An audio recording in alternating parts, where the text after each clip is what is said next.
the Himalayas, a wall that stands between the Indian subcontinent and Eurasia. In its higher reaches lie cold deserts.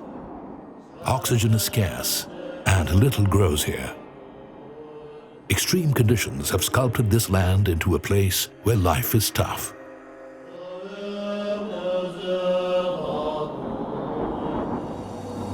This pocket of land lies between Tibet and India. It's called Spiti, meaning Middle Kingdom in the local Tibetic dialect. Today it looks like the middle of nowhere, but Spiti can lay claim to a structure that was once unrivaled. Perched like an eagle's nest on a cliff, this is Dhangkar, arguably the highest fort in the world.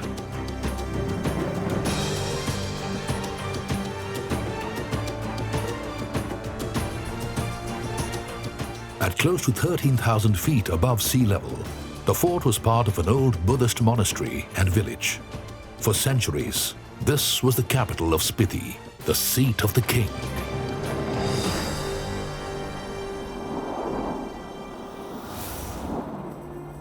Spiti was originally part of the kingdom of Western Tibet. In the 11th century, its ruler carved out the Spiti and neighboring Dhangkar region for his sons.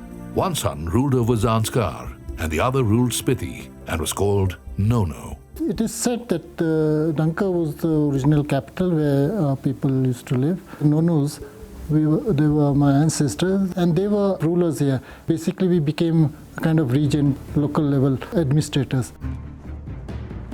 Dhangkar overlooks the confluence of the Spiti and Pin rivers. The fort complex stands 1,000 feet above the valley floor. Typical to Spiti's landscape, natural erosion creates pointed towers of mud rock. These mud rock towers were Dhangkar's main defenses. The village was built along that ridge and it was just one entry, nobody could enter it. It was the perfect perch for the ruler of Spiti, a place from where he could control his land that stretched as far as the eye could see. His kingdom was a desolate expanse of 7,500 square kilometers, harsh and inhospitable. Yet it was connected to the Great Silk Route by a network of high roads and mountain passes. Those brave enough to make the passage to and from Western Tibet would wait for the snow to melt. Their goods were simple: wool and dried yak cheese, to be bartered for salt and semi-precious stones.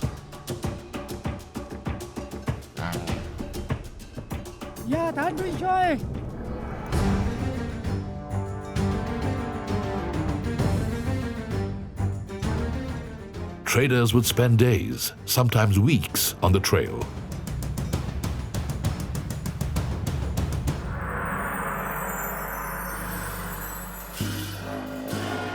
"900 years ago, Spiti was ruled by the son of the king of Tibet.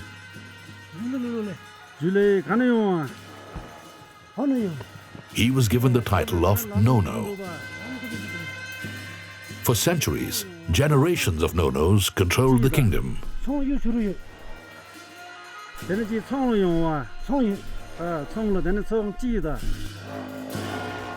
Trading caravans passing through Spiti would have to pay tribute and tax to the Nono.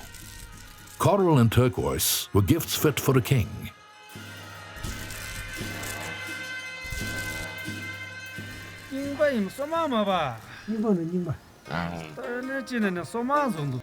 It would buy the traders safe passage. The days of the ruling Nonos are long gone. The history of their stronghold lost to time.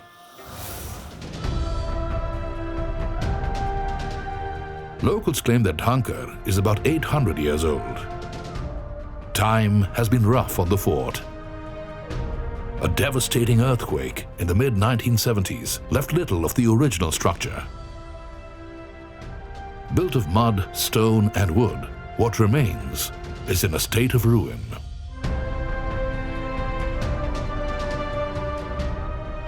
The World Monument Fund rates Dhangkar amongst the 100 most endangered sites in the world.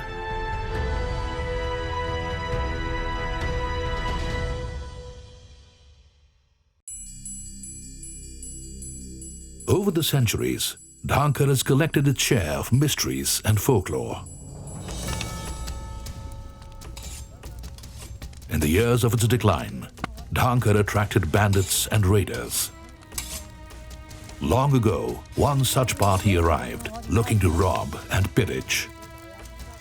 They camped below the hill, waiting for the right opportunity to strike. But the residents had devised a strategy to outwit the attackers. Instead of shutting out the enemy, they invited them in. Relieved to escape the freezing cold night, the bandits were more than happy to join the villagers for a night of fun. But the hospitality on offer was a deadly deception. A ruse lay behind the revelry.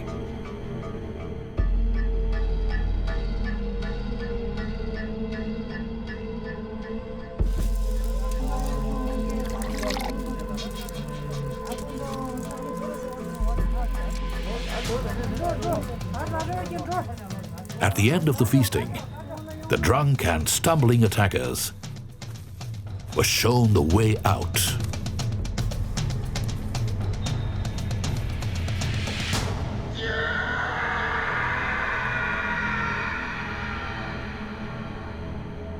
Today, from its forbidding heights, the remains of Dhangkar are a reminder of how little is known about Spiti, the Middle Land and mysterious kingdom.